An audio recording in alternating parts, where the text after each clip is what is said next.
rahmatan lil alamin nabiyina Muhammadin wa ala alihi wa sahbihi wa man tabi'ahum bi ihsanin ila yaumil amma ba'd.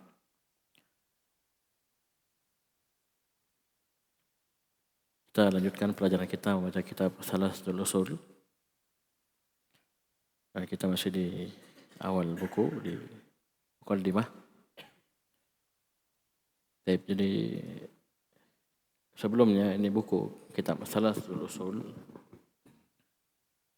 ini memiliki 3 pendahuluan, 3 muqaddimah, yang mana setiap muqaddimah didahului dengan kata i'lam. Ya, i'lam 1, i'lam 2, dan yang ketiga baru masuk kitab atau inti dari Thalathatul Ushul itu sendiri. Jadi ini masih muqaddimah pertama ya. Jadi beliau menyebutkan kepada kita ada 4 perkara yang wajib kita pelajari, wajib kita ketahui, kita pelajari. Yang pertama adalah al-ilmu. Yang pertama adalah al-ilmu. Di sini kita sudah sebutkan kemarin bahwasanya diinginkan adalah ilmu syar'i. Ya. Teman-teman banyak yang pegang syarah ya, ada pegang syarah. Bisa ditandai di bukunya. Jadi ilmu syar'i. Dan di sini Syekh Shalih Al-Fauzan hafizahullah menyebutkan ada 2 jenis ilmu. Ya. 2 jenis ilmu syar'i. Yang pertama, ma yajibu ta'allumuhu 'alal a'yan. Apa yang wajib dipelajari atas setiap orang. Ya, 'alal a'yan ini wajib aini. Ya, wajib ain. Seperti ilmu tentang tauhid, la ilaha illallah. Ya. Ini wajib setiap orang untuk mempelajarinya. Fala yu'dharu ahadun bijahlih. Tidak ada seorang pun yang diberi udzur. Ya. Untuk jahil tidak paham terhadap ilmu tersebut. Ya. Wa huwa ma la yastaqimu dinu illa bih. Itu ilmu yang dengannya agama tidak akan bisa tegak. Agama seorang tidak akan bisa tegak kecuali dengan ilmu tersebut. Ini wajib ain. Mithlu arkanil Islam, seperti rukun-rukun Islam. Ya. Dia wajib mengucapkan 2 kalimat syahadat, asyhadu an la ilaha illallah wa asyhadu anna Muhammadar Rasulullah. Tapi jangan dia berhenti di situ. Dia harus tahu apa yang dia ucapkan. Tiap hari dia dengar dilantunkan oleh muadzin 5 kali sehari semalam di setiap masjid, setiap musalla. Ini harus dia paham apa itu asyhadu an la ilaha illallah, apa itu makna dari la ilaha illallah, kandungannya, rukun-rukunnya, syarat-syaratnya. Asyhadu anna Muhammadar Rasulullah, apa maknanya, keharusannya, konsekuensinya, dan seterusnya. Ini harus dia pelajari. Itu wajib ain. Ya, bukan hanya santri yang wajib belajar, bukan, semua kaum muslimin. Begitu pula salat, dia wajib salat, bahkan tiap hari dia wajib salat 5 kali sehari semalam. Subuh, zuhur, asar, maghrib, isya. Dia harus belajar, wajib ain. Bagaimana dia salat? Ya. Sallu kama ra'aitumuni usalli, kata Nabi sallallahu alaihi wasallam. Salatlah kalian sebagaimana melihat aku salat. Kita tidak bisa lagi belajar langsung sama Nabi sallallahu alaihi wasallam, melihat salatnya Nabi seperti ini. Tapi ada hadis-hadisnya yang sahih. Ada hadis-hadis Nabi tentang salat. Kita pelajari bagaimana Nabi sallallahu alaihi wasallam salat, tata caranya bagaimana. Seterusnya. Ya, kita diberi kelebihan harta oleh Allah Subhanahu wa taala. Ya. Kita wajib mengeluarkan zakat harta. Ingat ya, tidak harus menunggu orang jadi kaya ya. Jadi orang kaya rumahnya bertingkat apa tidak. Nah, itu kita harus pelajari batas minimalnya. Ya. Harta tersebut dikatakan wajib zakat, itu harus saya pelajari. Jangan tidak mau tahu, saya tidak kaya ji. Ya, tabungan saya cuma 100 juta. Ya, sedikit ji. Ya, ji-nya mau saya ya. Orang Makassar bilang. Nah, ini tidak boleh seperti itu. Ya, apalagi sudah tersimpan selama setahun, dia harus pelajari. Paham? Ya, apalagi dia punya ternak, sapi, kambing, ya. Baik. Ini hukumnya wajib ain dan perkara-perkara yang lainnya. Kemudian yang kedua, wajib kifayah. Ya, hukumnya wajib kifayah. Dari ilmu syar'i ini ada yang wajib kifayah. Baik. Jadi tidak setiap orang membutuhkan ilmu tersebut, tapi umat itu membutuhkan. Ya. Jadi hukum-hukum syar'i yang dibutuhkan oleh umat secara global, ya, itu hukum mempelajarinya wajib kifayah. Wajib kifayah. Seperti hukum jual beli misalnya yang wajib mempelajari ya pedagang. Ya, pedagang wajib mempelajari hukum jual beli. Ada apa selain pedagang? Tidak harus. Jadi ketika dia bertransaksi, walaupun dia pedagang misalnya, dia membeli, ya dia harus juga belajar. Bagaimana? Ya, jual beli yang syar'i. Jadi pembeli, pedagang, konsumen itu harus mengetahui. Ya, harus mengetahui. Paham? Ini bisa meningkat jadi wajib ain kalau dia ya harus ya melakukan hal tersebut. Dia mau menikah. Ya, dia harus belajar fikih tentang nikah. Mau berdagang, mau umroh, belajar dulu. Ya, jangan uangnya saja dikumpul. Ya, alhamdulillah uangnya terkumpul. Ya, kita segera pelajari tentang fikih umroh. Haji juga seperti itu. Ya, kita nabung, tapi juga belajar tentang fikih haji dan seterusnya dari ilmu-ilmu yang dikatakan wajib kifayah. Tapi kalau kita sudah di depan mata harus melakukan ibadah tersebut, maka hukumnya wajib ain kita untuk mempelajarinya. Wajib ain karena kita mau mengamalkan, kita sudah mau praktekkan. Bisa dipahami? Baik. Jadi ini dua jenis ilmu. Baik. Ya, adapun ilmu dunia kata Syekh Shalih Fauzan ini ilmu duniawi, ilmu dunia, maka ini hukumnya mempelajarinya asalnya mubah. Ya. Baik. Yubahu ta'allumuhu. Ini boleh-boleh saja. Jadi tidak wajib. Ya. Tidak wajib. Tapi perhatikan qad yajibu idza ihtajatil ummatu ilaih. Kalau umat membutuhkan hal tersebut maka bisa meningkat hukumnya dari boleh menjadi wajib. Di suatu daerah kaum muslimin misalnya ya tidak ada yang ngerti tentang kedokteran. Ya. Ya, tidak ada yang ngerti tentang kedokteran misalnya. Maka harus ada yang tegak. Ya, belajar kedokteran bagaimana begini supaya dia bisa menutupi kebutuhan kaum muslimin dan seterusnya. Dan ini ya biasanya kembali kepada pemerintah. Ya, itu wajib bagi orang yang mampu. Tapi bukan, perhatikan ada catatan penting sini. Laisa huwa al-ilm al-maqsuda fil Qur'an was sunnah. Tapi bukan itu yang dimaksud dalam Al-Quran dan Sunnah. Ketika disebutkan ilmu dalam Al-Quran dan Sunnah, rumusnya ilmu yang dimaksud adalah ilmu. Ya, ketika disebutkan keutamaan ilmu, ya wa man salaka tariqan yaltamisu fi ilman sahalallahu lahu bihi tariqan ilal jannah. Ilmu apa yang dimaksud? Ilmu agama, ilmu syar'i. Ilmu syar'i. Walaupun boleh kita mempelajari ilmu dunia. Ini kalimatnya Syekh Shalih Fauzan. Lakin laisa huwa kembali ke ilmu dunia. Ilmu dunia itu bukanlah ilmu yang dimaksudkan dalam Al-Quran dan Sunnah ketika disebutkan keutamaan ilmu. Bisa dipahami? Jangan dibalik seperti kita dulu. Ya, talabul ilmi fardhatun ala kulli muslim. Menuntut ilmu itu wajib bagi setiap muslim. Ya, dikasih jadi dalil wajibnya kita sekolah. Jadinya apa? Sekolahnya tinggi tapi tidak ngerti agama. Kenapa? Jadi katakan wajib sekolah. Jadi kita dulu pagi-pagi dikasih bangun, ya bangunnya pergi sekolah, bukan bangun sholat subuh. Ya, jadi kalau orang tua itu anaknya tidak sholat subuh, tidak terlalu masalah. Ya kalau paham ini? Ya, tapi kalau tidak pergi sekolah, tidak dikasih jajan, dipukul dan seterusnya. Nah, ini masalah. Tapi bisa dipahami? Jadi ini yang pertama ilmu. Apa ilmu yang dimaksud oleh Syekh? Itu yang pertama ma'rifatullah.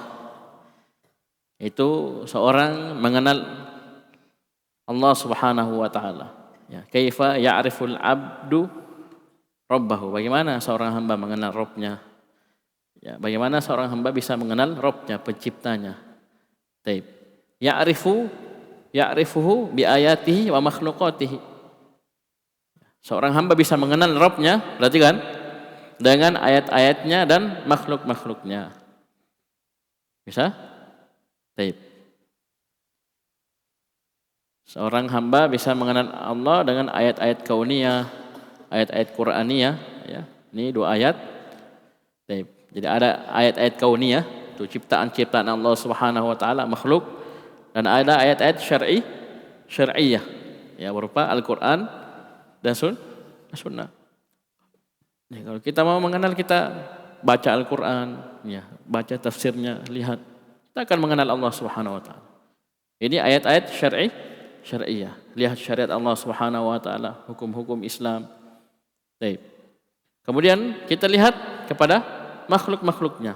Ayat-ayat kauniyah, ciptaan-ciptaan Allah Subhanahu wa taala. Untuk lihat gunung, lihat ini semua, ya, termasuk diri kita sendiri.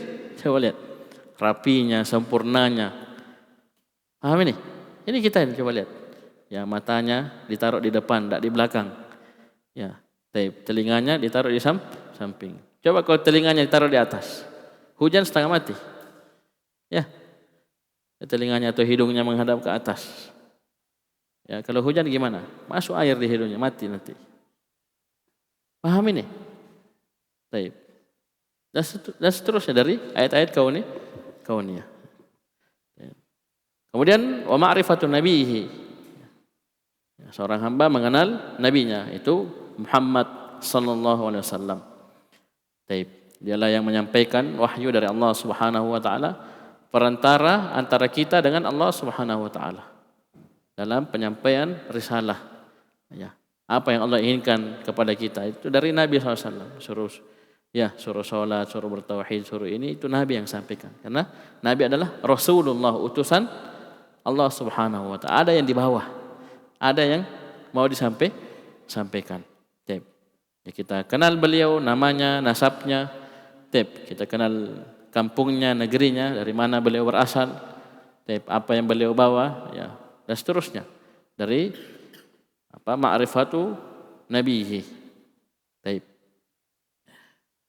Kemudian wa ma'rifatu dinil islami bil adillah. Itu agama Islam, agamanya Nabi sallallahu alaihi wasallam. Kita mengenal agama Islam semuanya itu dengan bil adillah. Ma'rifatullah wa ma'rifatu nabihi wa ma'rifatu dinil islami bil adillah. Semuanya harus dengan dalil-dalil. Apalagi nanti antum ma'rifatullah itu nanti pelajaran akidah nanti, apalagi tentang asma wa sifat, itu akan disebutkan kaidah dalam asma wa sifat, menetapkan nama dan sifat untuk Allah Subhanahu wa taala dikatakan tauqifiyah. Itu bahasa bil adillah. Maksudnya harus ada dalil Al-Qur'an dan sunnah yang sahihah yang menetapkan hal tersebut, baru kita boleh bilang Allah punya nama ini, Allah punya sifat ini. Kalau tidak ada, tidak boleh. Tidak boleh sembarangan, ya. Bisa paham ini? Dan itu alhamdulillah ada ilmunya, Bil adillah sini beliau ingatkan, la bit taklid, tidak boleh taklid. Ya, tidak boleh ikut-ikutan. Nah, kita sudah sebutkan definisi taklid kemarin. Ittiba'u man laysa bihujjatin, ittiba'u ain man laysa bihujjatin bila hujjatin.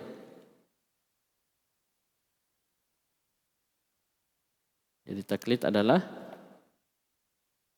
ittiba'u man laysa bihujjatin bila hujjatin. Ya. Mengikuti orang yang bukan hujjah, ya, tanpa adanya hujjah. Ya, hujjah itu dalil Al-Quran dan Sunnah. Ya. Kita ikuti orang yang bukan hujjah. Kalau yang kita ikuti Nabi sallallahu alaihi wasallam, Nabi sallallahu alaihi wasallam hujjah. Ya. Nah, sekarang kita tidak bertemu dengan Nabi sallallahu alaihi wasallam. Beliau sudah lama wafat, meninggal. Berarti yang tersisa adalah dalil Al-Qur'an dan Sunnah. Ya, kalau kita ikut seorang, walaupun itu guru kita, ustadz kita, ya, maka kita harus lihat dari mana mereka mengambil hal tersebut. Karena guru kita bukan hujjah, saya bukan hujjah. Bisa apa ini? Ya, kita harus tahu hujjahnya apa. Ya, tahu hujjahnya apa. Itulah kita belajar. Ya, tapi ini kan antum masih dasar ya, dasar. Tapi tetap harus mengarah ke situ dari awal, dari sekarang. Ya, untuk belajar fikih, belajar apa ilmu-ilmu yang lainnya, lihat dalil-dalilnya, pendalilannya. Ya, ada pendapat ini, pendapat itu, dan seterusnya. Lihat pendalilannya. Apalagi dalam belajar akidah, ya wajib ya berpegang dengan dalil dari Al-Quran dan Sunnah. Plus sesuai dengan pemahaman para sahabat, salafus saleh, sahabat, murid-muridnya, tabi'in, dan seterusnya sampai sekarang. Itu kita ada plusnya. Karena kenapa? Banyak orang-orang yang sesat pemikirannya, menyimpan pemikirannya juga berdalil dengan Al-Quran dan Sunnah. Tapi tidak ada satupun sahabat yang berpemikiran seperti mereka. Iya. Ya, seperti ajaran-ajaran radikal, terorisme itu mereka pakai, jangan kaget ya. Bawakan Al-Quran, ya, Sunnah, mungkin hadis Bukhari Muslim mungkin dikasihkan. Jadi kalau dilihat tidak ada prakteknya para sahabat seperti mereka ya melakukan bom bunuh diri, melakukan perusakan di kantor polisi misalnya, mencederai, melukai pemerintah. Tidak ada seperti itu, tidak ada dalam sejarah. Jadi harus kita kembalikan. Ini al-ilmu. Yang kedua, al-amalu bihi. Ya, al-amalu bihi. Setelah kita berilmu, kita amalkan. Jadi ini bukan sembarang urutan, ini urutan ilahi, ya. Urutan dari Allah Subhanahu wa taala. Illal ladzina amanu wa 'amilus shalihat. Illal ladzina amanu wa 'amilus shalihat. Bisa dipahami? Ini juga ada bagus dari Syekh langsung Nas. Hada wal ilmu. Inilah katanya Syekh Shalih Fauzan, inilah ilmu. Al ilmu huwa ilmul kitab was sunnah. Ilmu yang hakiki adalah ilmu Al-Qur'an dan Sunnah. Ya, sesuai dengan pemahaman para sahabat dan orang-orang yang mengikuti mereka dengan baik. Amma aqwalul ulama fahiya tashrahu wa tuwaddihu faqat kalam Allah wa kalam Rasulih sallallahu alaihi wasallam. Tapi kita tidak bisa mengilmui Al-Qur'an dan Sunnah sendirian. Kita membutuhkan kalamul ulama, aqwalul ulama. Penjelasan para ulama yang menjelaskan, menerangkan maksud dari ayat ini seperti ini, ya. Maksud dari hadis ini seperti ini. Pahami? Jangan dipahami sendiri, apalagi otodidak, belajar sendiri, baca sendiri. Oh, hati-hati. Hati-hati, harus ada guru yang membimbing dan ada kriteria guru yang hendaknya kita ambil ilmunya. Ya, tidak sembarangan. Apalagi gurunya YouTube, ya, dan tub yang lainnya. Paham ini? Ini hati-hati, jangan sembarangan. Ini ilmu agama ini, ya, adalah bagian dari agama. Ilmu itu agama. Harus kita tahu di mana kita ambil agama kita. Sama-sama kita belajar. Dengar ceramahnya siapa. Jangan sembarangan. Ya, jangan sembarangan.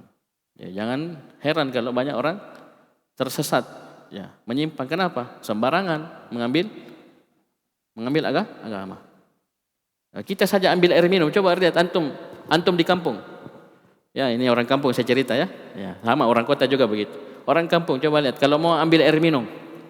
Semua sumur jadi diminum airnya? Tidak semua sumur, ada sumur-sumur tertentu. Iya enggak? Ya, di kampung saya, di pulau sana. Ya. Itu ada sumur-sumur tertentu itu yang diminum airnya. Itu pun dimasak, ya. Dimasak dulu baru diminum. Ada sumur-sumur. Cuma dipakai mandi, mencuci, tapi enggak dipakai minum. Itu air minum, apalagi agama yang mau kita yakini, yang mau kita pegang sampai mati, yang mau kita amalkan. Lebih harus lagi kita selektif memilih. Oh, air minum saja kita pilih-pilih. Ya, ini yang mau kita masak, ini yang tidak kita masak cuma pakai mandi saja, pakai. Bisa dipahami? Taib.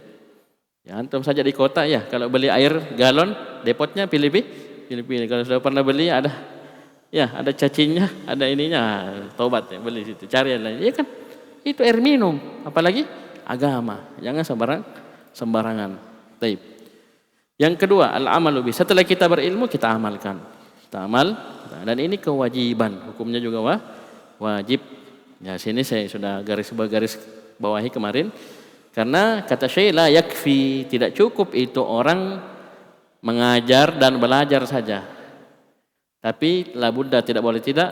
Ya, antum dalam baca kitab tahu ya, la budda artinya tidak boleh tidak atau harus. Ini akan banyak berulang. Ya, la budda ini. Saya hapus dulu ya. Ya, ini kata la budda ini tidak boleh tidak atau harus.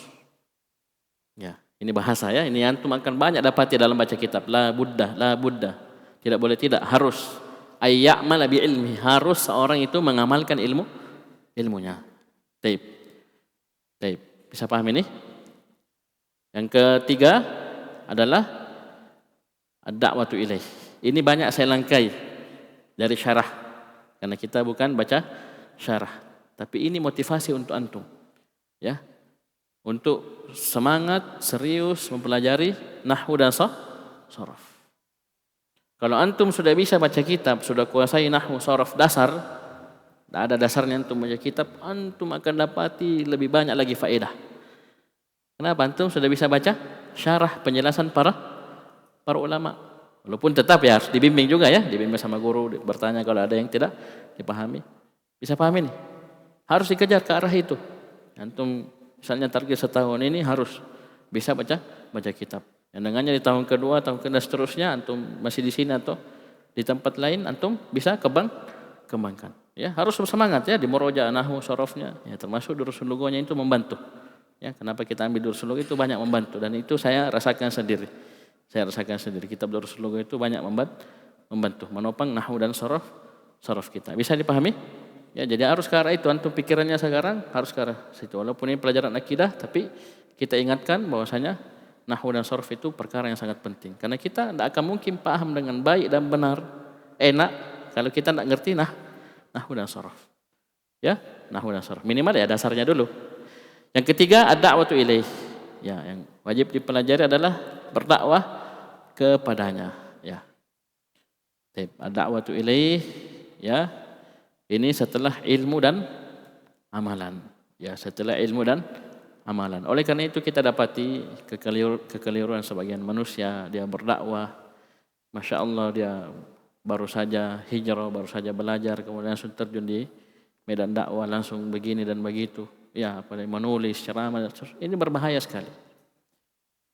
Coba kita lihat sejarah. Nabi SAW itu mengutus utusan ya sahabat untuk berdakwah di sebuah kampung, di sebuah daerah. Itu bukan sahabat sembarangan yang ditunjuk.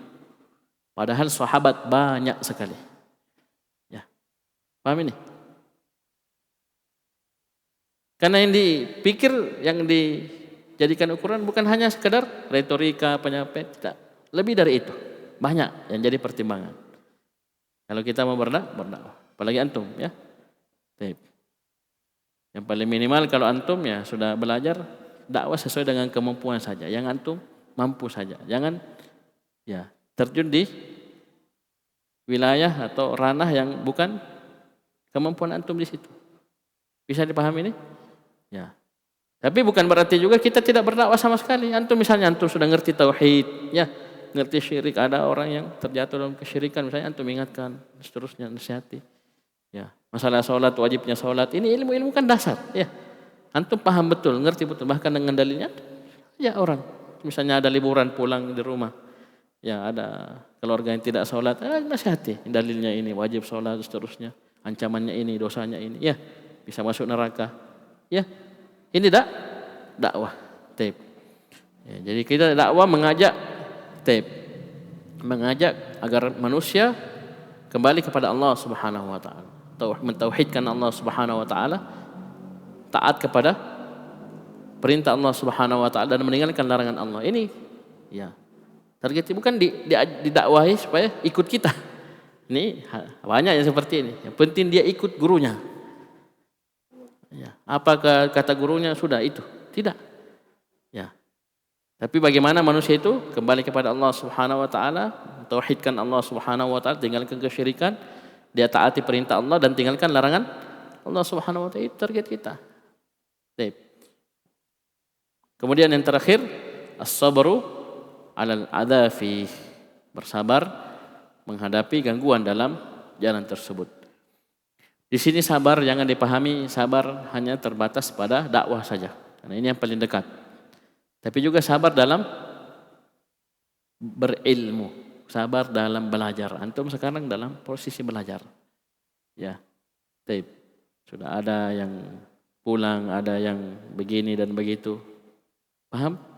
Ya, antum butuh sabar. Sabarnya bukan 1 hari 2 hari, 1 bulan 2 bulan, tapi sabarnya sampai kapan? Sampai meninggal. Ya. Paham ini? Minal mahdi ilal lahdi. Dari buayan sampai ke liang lahat kita belajar. Bukan hanya sekedar 1 tahun. Walaupun programnya sini cuma 1 tahun. Kita belajar terus sampai tua, sampai meninggal. Bisa dipahami. Jadi berarti sabarnya terus, ya. Sabarnya harus terus. Belum lagi sabar dalam beramal. Ya, sabar dalam beramal. Kita dapati kalau kita tegak di atas tauhid, di atas sunnah, banyak yang bilang-bilangi kita, ya. Bilangi ajaran radikal, ajaran keras dan seterusnya, kaku. Itu kita sabar sambil terus, ya. Terus belajar, dibilangi ya apa yang pelihara jenggot, dibilangi apa seperti kambing, ya, dan seterusnya. Yang angkat kainnya di atas mata kaki dibilang kebanjiran, ya, yang pakai cadar dibilang ninja dan seterusnya. Itu sabar dalam beramal, ya, sabar dalam beramal dan sabar dalam menghadapi komentar-komentar manusia dalam apa?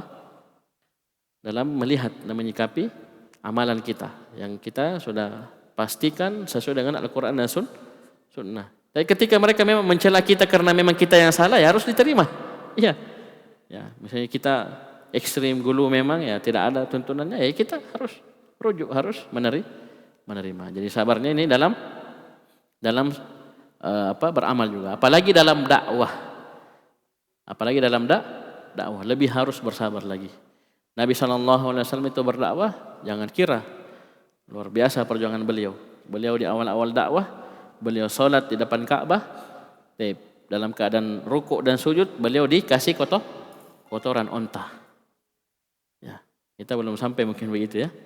Ya, lagi sholat, lagi rukuk, sujud, dikasih kotoran onta. Ya, bekas-bekas penyembelihan. Ya, onta dikasih ke punggung beliau. Sallallahu alaihi wasallam. Terus, ya, diganggu beliau, disakiti, dituduh, dibilang-bilangi, ya. Ya, bilangi penyair, dibilangi orang gila dan seterusnya. Itu sudah sunnatullah, ya, ketetapan dari Allah Subhanahu wa taala yang harus kita hadapi. Ya, kita harus jadikan beliau sebagai teladan dalam perkara ini. Dan beliau menyebutkan dalil dari 4 perkara ini, misalnya apa dikatakan wajib, ya, ini beliau sebutkan, ya. Coba. Ya, mereka bilang sahir, kadzab, majnun. Ini Syekh Shalih Fauzan. Kalau itu bisa baca kitab, baca. Ya, ini Nabi SAW dibilang-bilangi seperti itu. Jadi dalilnya kita terakhir, perhatikan dalil wajibnya 4 perkara ini surah Al-Asr. Surah Al-Asr. Sisi wajibnya kita sudah sebutkan bahwasanya Allah Subhanahu wa taala mengancam innal insana lafi khusrin. Didahului oleh sumpah. Sumpah sebelumnya. Ada sumpah, ada inna, ada lam. Plus yang ucapkan Allah Subhanahu wa taala. Jadi 4 penguat. Ada sumpah, ada inna, taukid, ada lam. Ya, juga maknanya taukid. Dan yang menyampaikan adalah Allah Subhanahu wa taala. Sungguh betul-betul manusia itu berada dalam kerugian. Kemudian Allah memperkecualikan orang yang selamat, orang yang bisa selamat dari kerugian tersebut dengan 4 sifat. Ya. Allah tidak sebut nama, tapi sebut sifatnya. Yang pertama illal ladzina amanu. Ini yang pertama. Hadhihi hiya al-mas'alatul ula, yaitu al-ilmu. Kenapa al-ilmu disebutkan oleh Syekh, tapi ternyata dalam ayat illal ladzina amanu. Syekh kasih alasan. Li'anna al-imana la yakunu illa bil ilmi. Catat itu ya. Karena iman itu tidak akan mungkin terwujud kecuali dengan ilmu. Kalau ilmunya benar, keimanannya akan benar. Tapi kalau ilmunya salah, ya, belajar ilmu hitam, ilmu putih, ya, jadinya keyakinannya hitam putih. Ya, paham ini? Ya, ini keris ini bisa berdiri sendiri kalau ada musuh. Ya, dan seterusnya. Ya, ini keris kalau ya dicuci, diminum airnya bisa ya apa, dan seterusnya. Ini ilmunya salah. Jadinya keyakinannya salah. Jadi iman itu tidak akan mungkin terwujud kecuali dengan ilmu. Ketika ilmunya benar, dibangun di atas Al-Qur'an dan Sunnah, ya, sesuai dengan pemahaman salaful ummah, maka insya Allah keimanannya akan benar, dan ini yang wajib. Ini yang wajib. Yang kedua, wa amilus shalihat. Ya. Wa amilus shalihat. Inilah beramal dengan ilmu. Karena seorang tidak mungkin beramal, ya, kecuali dengan ilmu. Kalau ilmunya benar, insya Allah amalannya akan benar. Coba kalau ilmunya salah, dia taunya salat subuh 3 rakaat misalnya, dia salat subuh 3 rakaat, benar salatnya? Benar salatnya? Ya salah, tidak sah, tidak diterima. Kenapa? Ilmunya salah. Atau dia mengilmui sesuatu perkara yang tidak pernah disyaratkan oleh Nabi SAW, dia lakukan, dia anggap ibadah. Diterima? Tidak diterima. Kenapa? Ilmunya bermasalah. Jadi ini ilmu dasar, pondasi segala kebaikan. Paham ini? Ya, tidak boleh salah-salah dalam belajar. Kalau ilmunya salah, ya, amalannya bisa salah, tidak diterima, bahkan dapat dosa. Ya, jangan kira, ya, oh cuma salah Ustaz. Ya, ya salah tapi dosa. Baik. Yang ketiga, dakwah. Ini apalagi? Ya, lebih butuh lagi dengan ilmu. Ya, paham ini? Lebih butuh lagi dengan ilmu yang benar, dan bahkan ilmunya bertambah. Yang wajib dipelajari kalau berdakwah, harus dia ilmui tentang materinya, kemudian cara penyampaiannya, kemudian dia harus punya ilmu tentang siapa yang akan mendengarkan. Oleh karena itu kita beda, ngajar santri, ngajar ya beda. Ya, paham ini? Ya, santri mungkin ya banyak istilah-istilah yang kita sebutkan, tapi kalau orang awam, apa itu marfu, apa itu masuk, apa itu ini, ya paham ini? Ya, dilihat siapa yang didakwai, ya. Kemudian kondisinya, dalam kondisi apa, ya, disampaikan ilmu tersebut. Karena ilmunya benar tapi kondisinya mungkin tidak tepat. Nah, itu semua diilmui oleh seorang dai. Dan begitu pula sabar. Semakin tinggi ilmu seorang, ya, maka kesabarannya harus juga semakin kuat. Nah, ketika ilmunya semakin luar biasa, maka keimanannya akan semakin luar biasa. Kalau keimanannya semakin kuat, maka ujian dan cobaan akan semakin besar. Maka diperlukan kesabaran yang lebih. Ya, apalagi antum ini, ya, ini posisi belajar banyak ujiannya. Ya, mau ini, mau itu, mau begini, disuruh ini, disuruh kuliah, disuruh kerja, macam-macam ujiannya. Harus suruh nikah, ya, umur 20 sekian, 30 sekian, harus sabar dalam belajar, sabar dalam mengamalkan ilmu, sabar dalam mendakwakan ilmu, dan terus sabar. Ya, tidak ada habisnya, tidak ada ujungnya. Ya, kita sabar sampai malakul maut datang menyebut kita. Jadi ini muqaddimah yang pertama. Beliau nanti akan menyebutkan 2 ucapan dari 2 orang imam, itu Al-Imam Syafi'i dan Al-Imam Al-Bukhari, untuk ya menopang pembahasan ini. Yang pertama ucapan Al-Imam Syafi'i berhubungan dengan surah Al-Asr ini. Kemudian ucapan Al-Imam Al-Bukhari, ya, dalam menjelaskan ayat fa'lam annahu la ilaha illallah wastaghfir li dzambik di surah Muhammad. Nah, ini nanti insyaallah besok kita baca ucapan ya 2 orang imam tersebut, ya, beserta dengan namanya Al-Imam Syafi'i dan Al-Imam Al-Bukhari rahimahumullah. Sekian, subhanakallahumma wa bihamdika asyhadu an la ilaha illa anta astaghfiruka wa atubu ilaik.